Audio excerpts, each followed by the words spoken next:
جنایت است. نسل کشی جنایت است. نسل کشی خیانت است. نسل کشی خیانت است.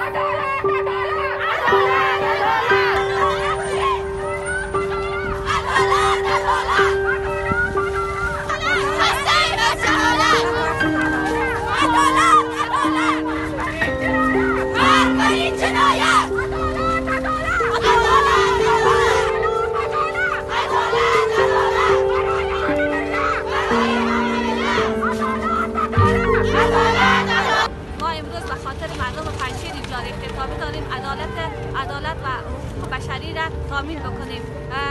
مردم پنجشیر و مردم‌های دیگر مثل زاویه‌ها و به هر بهانه آنها را شکنجه میکنند. ما اینجا جمع شدیم تا صدای آزادی را بلند بکنیم و عفو عمومی دروغ است. عفو عمومی دروغ است. عفو عمومی دروغ است. عفو عمومی دروغ است.